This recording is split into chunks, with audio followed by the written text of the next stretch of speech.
Հայաստանի դպրոցներում այսպես կոչված սեռական կրթության շուրջ աղմուկը այդպես էլ չի խաղաղվում։ Ծնողները երբեմն ընդվզում են, արգելված թեմա է, չեն ուզում, որ իրենց երեխան լսի, իմանա այդ մասին։ Երկու դաս երեխեն լսել այդ առողջ ապրելակերպ, ինչ որ սնունդից էին խոսացել բան, հետո արդեն դասետուն տղերքին տուներ ուղարկել աղջիկների հետ, ոչ իրաց տարիքին հարմար ասենք թեմաներից էր խոսացել, խիստ կանանցի ու խիստ մեծական թեմաներից։ Մեր խմբագրությունը հազանգած 5-րդ դասարանում սովորող երեխայի ծնողը պատմում է, թե ինչպիսի բուռն քննարկումների մեջ են եղել նախ ինքն ու դպրոցում առարկան դասավանդող ուսուցիչը, իսկ հետո արդեն ընդվզող մայրիկների թիվն ավելացել է։ Այս դեպքում Սուրանկյունը հատուկ չի նույնականացնում Երևանում գտնվող դպրոցը խուսափելու երեխաների հետագա հնարավոր թիրախավորումից։ Ծնողներով ասել ենք դասատուին, որ մի ասա տենց բաներ չենք ուզում, որ մեր երեխեքը այս տարիքում տենց թեմաների մեջ խորանան։ Այն մարդն ասում է, ես ինչ կարամ անեմ, ծրագրով է տենց նախատեսված, պետք է անցնեմ, որ երեխեքները կրթվեն ու իմանան։ Մեր ժամանակ, որ մեզ տենց բաներ չեն սովորացել, ոնց որ մենք չենք մեծացել, էլի։ Այն, որ դպրոցահասակ երեխաները սեռական կրթություն դաստիարակություն պետք է ստանան, առանց բացառությունների նշում են այս թեմայով Սուրանկյան հետ զրուցող բոլոր մասնագետները։ Այլապես դա կբերի շատ վատ հետևանքների յուրաքանչյուր երեխայի հետագա կյանքում, երբ որ նա դպրոցը ավարտի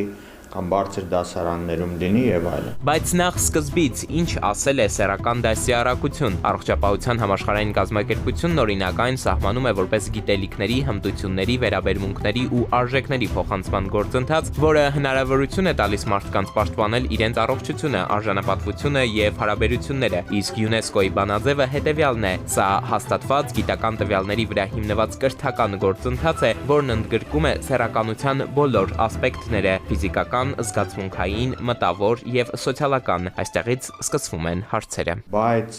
ինչ չափաբաժնով, որ տարիքում ինչից խոսել եւ ինչպես խոսել։ Մինչև 4 տարեկան երեխաները պետք է ճանաչեն տղամարդու եւ կնոջ մարմինների տարբերությունները, իմանան հղիության, հաճույքի եւ վաղ մանկության մաստուրբացիայի մասին։ 4-ից 6 տարեկանները ճանաչեն գենդերային ինքնությունը, արդեն մարմինը շոշափելու հաճույքը ու սեռական օրգանները։ 6-ից 9 տարեկանում իմանան ուրիշի մարմնին դիպչելու ու սեռական հիվանդության, 9-ից 12-ում առաջին սեռական փորձի, հակաբեղմնավորման եւ չնախատեսված հղիության, 12-ից 15 տարեկանում հղիության ախտանշանների, աբորտի, սեռական կողմնորոշման, համասեռականության մասին։ Արդեն 15-ից բարձր տարիքում սեռական ցանկություն ունենալու պատճառներին ծանոթանան եւ իմանան, թե ինչ է նշանակում հայր կամ մայր լինելը։ Սեռական կրթության ստանդարտների վերաբերյալ աշխարհի գլխավոր առողջապահական կառույցի տեսակետն է։ Որ տարիքում ինչ ասելը պիտի հասկանանք տարիքային նորմերը։ Ամեն տարիք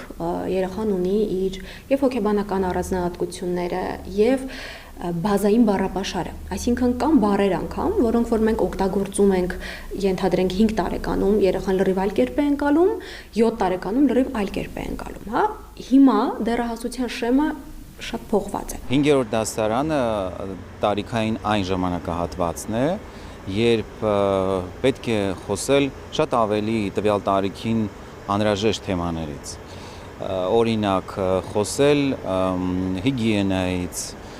սեռական հասունացումից, որովհետև դա այն շրջանն է, որ օրգանիզմը արդեն սկսում է հասունանալ, դեռահասին պետք է պատրաստել։ Հաշվի առնելով նաև այն հանգամանքը, որ հայ հասարակությունը ավելի շատ պահպանողական հասարակություն է եւ չի գնահատվում բաց խոսակցությունները հատկապես սեռահասունության տարիքի, սեռական դաստիարակության մնացած թեմաների վերաբերյալ, խորհուրդ է տրվում, որպեսզի ուսուցիչները այդ մասին զգուշորեն հաղորդեն տեղեկատվությունը երեխաներին։ Ընտանիքներում չի խոսվել այդ մասին։ Մենք խոսում ենք դպրոցներում սեռակրթության մասին, բայց ընտանիքներում կա տաբու։ Այսինքն, երբ որ երեխային դպրոցում հարց են տալիս կամ ուսուցիչը շատ գրագետ եւ ադեկվատ որևէ բան է ներկայացնում, երեխան ունենում է մեղքի զգացում ու մտածում է, որ ես միգուցե ինչ-որ բան եմ արել, մեղավոր եմ, որ հիմա ուսուցիչը ինձ հետ այդ մասին խոսում է։ Սովետական միության, հետո նաև նորանկախ Հայաստանի սերունդներին հարցնես կպնդեն, թե դպրոցում իրենց դասագրքերի մաքսիմումը մարդու անատոմիան էր, ընդ որում հիմնականում թերթել շրջանցել են այդ էջերը։ Կենացները մեր երկրում քաղցրացան 21-րդ դարի 20-րդ տարում։ 2020 թվականին ստորագրելուց 10 տարի անց Ազգային ժողովը վավերացրեց սեռական բնույթի բռնություններից երեխաների պաշտպանության առավել հայտնի Լանզարոտի կոնվենցիան։ 50 հոդվածից բաղկացած այս փաստաթղթի օրինակ 6-րդ կետում գրված է, թե տարրական եւ միջնակարգ կրթություն ստացող երեխաները պետք է տեղեկանան, թե ինչ է սեռական շահագործումը եւ բռնությունը, ինչպես պաշտպանվել դրանցից։ Առաջինից 4-րդ դասարանները համարվում է տարրական կրթություն։ Այդ հեքիաթից ու կաթից նոր կտրված երեխաներ ուրիշ բան չունենք սովորեցնելու, պիտի սեռական շահագործումից պաշտպանելը սովորեցնենք։ Հիմա գործ ունենք կոնկրետ դեպքի հետ։ Հանրակրթական ուսումնական հաստատության ուսուցիչը ըստ ծնողների ոչ համարժեք զգուշությամբ թեմա է քննարկել իրենց երեխաների հետ։ Այս հարցում ինչ դիրքորոշում ունի պատասխանատու գերատեսչությունը։ Դիմեցինք կրթության ու գիտության նախարարություն, սակայն կառույցից մեզ փոխանցեցին, թե չեն մեկնաբանի։ Շատ դպրոցներում ցավոք դա ներկայացվում է ոչ թե հոգեբանը, ոչ թե վերապատրաստված մասնագետը, ով տեղյակ չի դպրոցական տարիքի երեխայի առանձնահատկություններից, դեռահասության տարիքում է, վաղ դեռահասություն է ավելի հասուն, որովհետև ամեն տարիքում այլ կերպով է ընկալվում եւ լրիվ ուրիշ կերպ են մատուցում։ Տարիներ ի վեր պարապում էր այն ժամանակ մենք ֆիզկուլտուրայի ուսուցիչը, դա ճիշտ չի։ Հիմա ընտրյալ մասնագետներ գնում վերապատրաստվում են, հետո տեղում պարապում են, բայց սա էլ հարցի լուծումը չի, հասկացեք։ Սա շատ զգայուն թեմա է եւ կարող է պարապել միայն այն մասնագետը, ով ունի համապատասխան վերապատրաստում։ Դա կարող է անել օրինակ դպրոցի հոգեբանը, քիչ թե շատ, կենսաբանության ուսուցիչը գոնե, ով մոտ է թեմային։ Շատերը ուղղակի մեխանիկորեն վերցնում են այն, ինչ որ նրանց տրամադրվում է,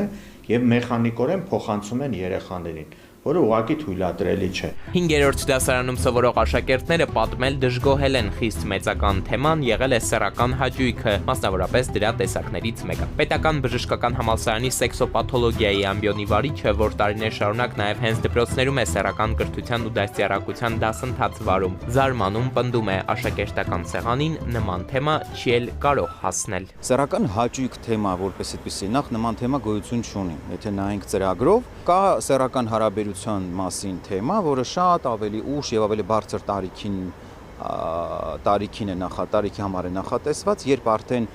բոլոր թեմաները հերթով տարիքային առանձնահատկությունները արդեն քննարկված են եւ արդեն կարելի է վերջում ավակ դասարանում ընդգծում եմ ավակ նոր հասնել այդ թեմային եւ խոսել ինչ է սեռական հարաբերությունը։ Մասնագետների խոսքում նաև կարմիր թելի նման է անցնում առողջ ապրելակերպ կոչված առարկան եւ մասնավորապես սեռական դաստիարակությանը վերաբերող թեմաները առանձնահատուկ են նաև այն իմաստով, որ յուրաքանչյուր աշակերտի դեպքում անհատական մոտեցում ու աշխատանք են պահանջում, բայց անհանգստացած են նաև, որ դասարանները սեռերով շարունակ բաժանում են եւ այն էլ ինչպես տղաներ ջան, դուք ազատ եք, գնացեք տուն, աղջիկներ ջան, իսկ ձեզ հետ խոսելու թեմա կա։ Անհատական աշխատանքը Դա կայացած է Հայաստանի դպրոցում։ Ոչ, Հայաստանի դպրոցներում ցավոք սրտի կայացած չէ։ Բաժանում է, ուր է տանում եւ ինչի է հանգեցնում։ Այս բաժանումը շատ ցավոտ տեղ է տանում։ Այսինքն, եթե մենք տարբերակում ենք աղջիկներին եւ տղաներին, մենք նպաստում ենք նրան, որ արդեն կան տաբուներ։ Տանը չխոսեն, որովհետև ամոթ է դպրոցում երեխան չլսի, որովհետև լսածը լսելու չէ։ Մնալ երեխայի ու ժամանակի հույսին, դե պահը կգա կհարցնի, ոչ, մասնագետները ժխտում են, սա էլ ճիշտ չէ։ Ուրեմն որն է տարվա այն 5-րդ եղանակը։ Փորձագետներն ասում են, ամեն բան առավել քան պարզ է, ուղղակի մի ծայրահեղությունից մյուս ծայրահեղությամբ դուրս չեն գալիս։ Ահա մեր ավանդույթ դարձած խնդրի լուծման բանալին այսքանն ու ընդամենը։